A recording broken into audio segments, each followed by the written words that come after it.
So by this time, we get how this works. Apple makes a new laptop, the news goes crazy about it, it's pretty much a repeating cycle. But I think this year, this laptop represents old school Apple. Apple bringing back one of their greatest laptops back to the spotlight and focusing on performance and functionality over looks. So, I've never actually personally been a MacBook Pro user. Normally, I've always used Windows laptops. I have an iPad that I love, that I've used for the past couple years now, but I've really honestly not used a MacBook much, or a MacBook Pro. And this was a pretty unique experience. This is without a doubt the most impressive laptop I've ever gotten a chance to check out.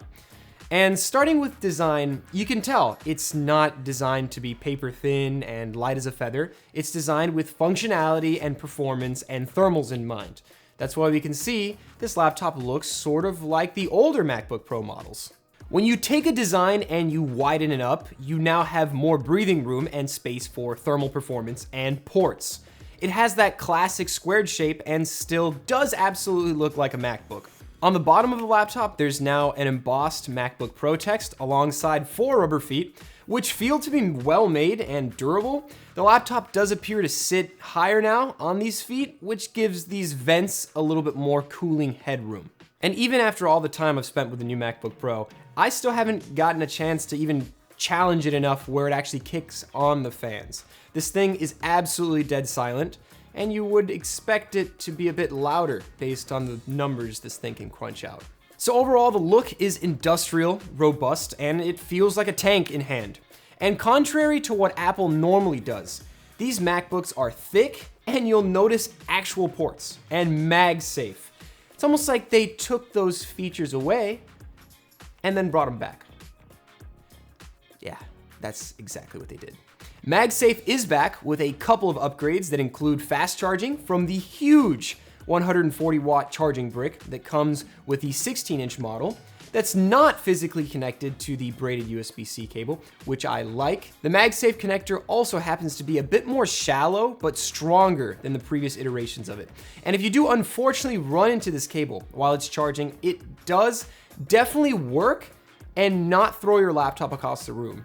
The only thing is I wouldn't really be testing that out, but it does save you maybe once in a while if you ever do run into it. After a while, these charging cables do get pretty gnarly, so having the addition to swap them out and the added durability of it being braided is awesome. Thumbs up, it supports fast charging that will bump the battery from dead to about 50% in 30 minutes. And if you do happen to lose your MagSafe cable, the charger still works with USB-C, so you can go ahead and plug in a USB-C standard cable and your laptop will charge fine. Of course, it'll charge at a lower wattage, but it's nice to have the ability to do that, a disconnected cable, in case you lose the MagSafe charger or you just want to bring around one cable. So, pretty cool. It would have been nice if they would have added Ethernet to this, but they only added one port. It is what it is. Next to MagSafe on the laptop, there is 2 USB-C ports and an actual headphone jack. Surprisingly, this guy hasn't been doxed yet, but actually upgraded. The jack now has support for higher impedance headphones that require more power to drive, like how certain audiophile grade headphones that are higher ohms require more juice to listen to at higher levels. So the headphones I've tested out with the new port are not super high impedance. The other ones are around 80 ohms, and these aren't really high either. But if you do run super high impedance headphones, you're probably gonna still want an external DAC or amp, but it is nice to have that extra boost in juice on the port just built into the laptop. So now that Apple is actually focused on port selection again, a full-size HDMI port has been added on the other side alongside another USB-C and SD card reader. It does suck that these ports are not up to the highest spec out there. The HDMI port is HDMI 2.0, not 2.1, but I assume Apple's probably assuming you're going to be using it for like standard, a wide range of TVs or projectors, and not your crazy HDMI 2.1 displays. Either way, it sucks, but it is, again, what it is. The SD card slot is also limited to UHS 2 speeds, which are capped at 312 megabytes per second. But honestly, it's not the end of the world. It works just like the port next to it, which is another USB-C. All right, so now that we've spoken about the ports, it's got an actual range of ports, which is unlike all the previous couple years of Apple laptops.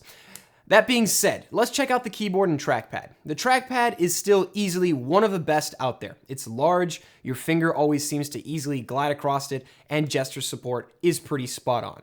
Now, a change you'll notice to the keyboard this year, it does still have a very similar feel, being all actual keys and not supported by a touch bar anymore. It's gone, they killed it, end of story. The layout is still really good and it offers a good feeling type. The speakers are also killer on this laptop, which has come pretty standard nowadays. The MacBook Pro's 16-inch especially, speakers sound out of this world and pretty much smoke any other laptop in this category. The bass is tight, audio is clear and loud, and the studio mics on it are still great. And if you look closely, Touch ID is still on this laptop.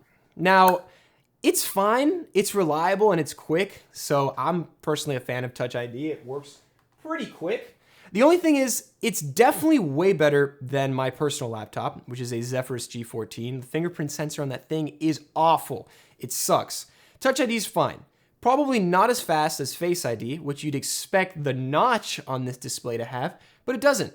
No Face ID there. You'd probably assume, upon looking at the notch on this display, that it has the feature. All the evidence is there, but no, just a camera.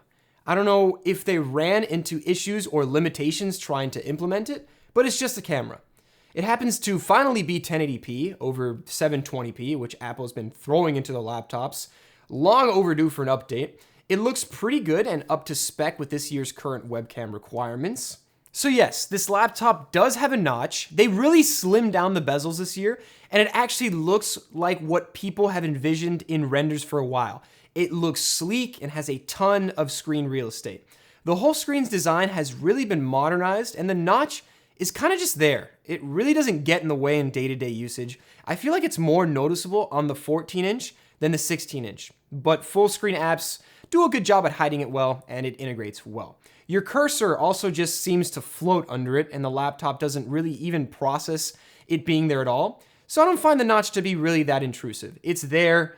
It's kind of like a design point of Apple at this point. So you can look at a laptop and be like, oh, it's got a notch. It's probably a Mac. So they did that and it's okay. The display is easily the main element that always picks up my focus right when I open the laptop, not the notch. It's using mini LED and ProMotion tech now. So the benefits of mini LED are the great contrast and inky blacks that also do a great job at hiding the notch. The screen does get super bright, boosting up to 1600 nits, which makes it perfect for HDR content and even color work in more professional environments where it displays great accurate information. Now, what's really interesting about this display is the adaptive refresh rate tech, which I haven't actually personally seen on many laptops out in the market today. I don't think I've ever seen an adaptive refresh rate screen on any other laptops. It seems to be very similar to what they're using on the iPhone now. Now, this results in the display actively adapting the refresh rate, which you can occasionally feel when you're using the laptop. So if you're watching content in 24 or 30 FPS, the screen is going to drop it and then ramp it up automatically. This inherently does save battery life, especially in situations where you don't need the screen to be refreshing 120 times a second, like when you're typing up a paper or when you're reading an article. This feature is killer, and the battery life gains are awesome. Using a Retina XDR display over something like OLED does have some benefits. You're negating the risk of burn-in, and bloom also doesn't really seem to be an issue with this display, like we saw on last year's iPad. Or actually, was it this year? I think it was this year's iPad that had some blooming issues. There doesn't seem to be any issues on this, so thumbs up. I really like using this display for video editing, where the increased pixel density makes everything look super crispy, and the 16:10 aspect ratio makes multitasking feel less cramped, and everything just flows at 120 Hz on macOS Monterey. You really do feel a difference, especially in Resolve, when hopping around the timeline and switching to different tabs, and many of you may be thinking, with a high refresh rate display, gaming might be an option. But honestly, having to jump through 18 hoops to even get gaming running on a Mac isn't really worth it. It's not supported. Apple is not really focused on gaming, clearly. It is really cool, though, to see 120 Hz high refresh rate gaming on a Mac when you can get it to run. But it's not. It's a Mac, guys. Come on. You know how this works. Okay, so let's get to one of the most important outlying features of this laptop, and its performance. This is a real pro laptop. And when you start throwing challenges and crazy tasks at it, you really start to see where Apple's marketing becomes validated. The first test I hit it with was a simple battery life test. just to have it square up against one of the higher performing Windows laptops I had on hand, which is my personal laptop, like I said before, the G14.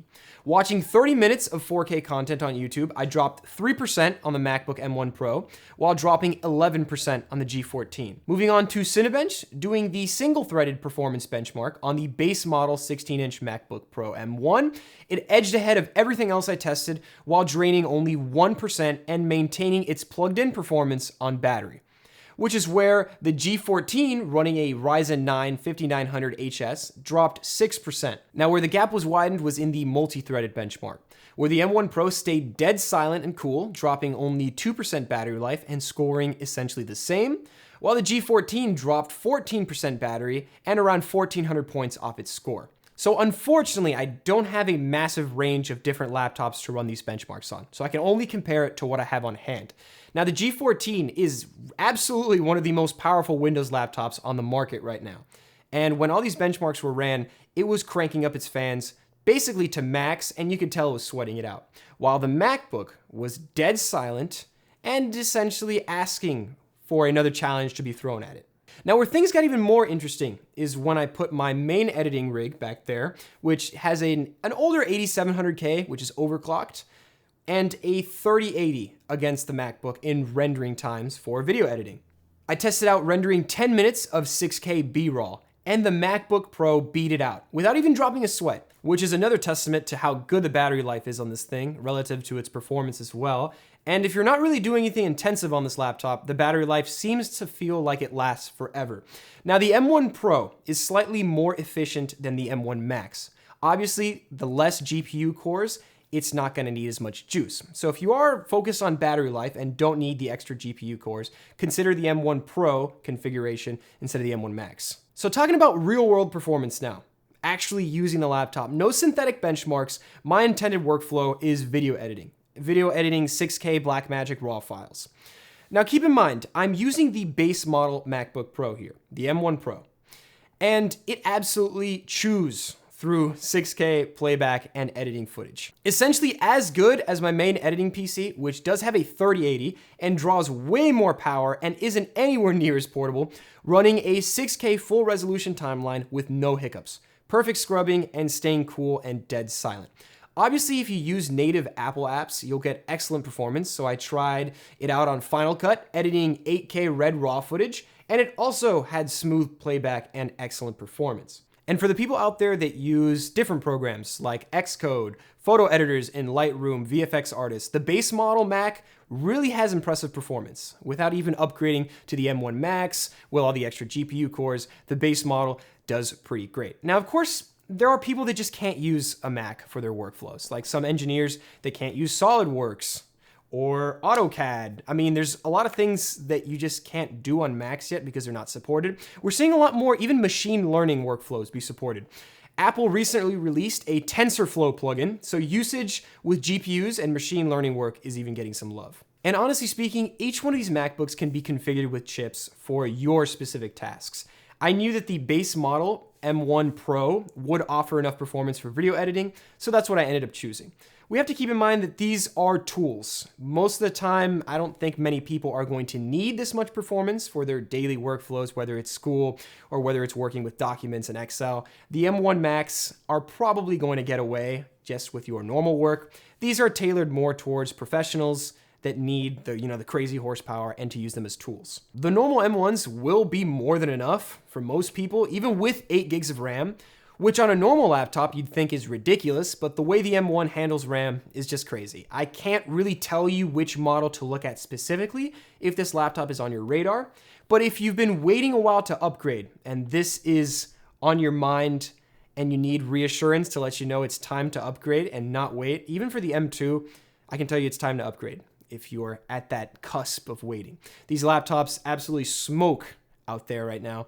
And yeah, they're expensive, but keep in mind, they're tools. Just like how everyone else has been speaking about it. They're tools, they're not really toys. If you've got a hole burning in your pocket and you want to pick one up just to mess around with it, you can. But these are tailored more towards professionals. And overall, I've had a great experience with it. Something more impressive than I expected from it. That's been everything, guys. Thank you guys for watching. If you guys want to see a different type of video covering this topic, feel free to comment it down below. I check out all the comments and respond. So sub if you loved it, See you guys in the next one. Thanks for watching.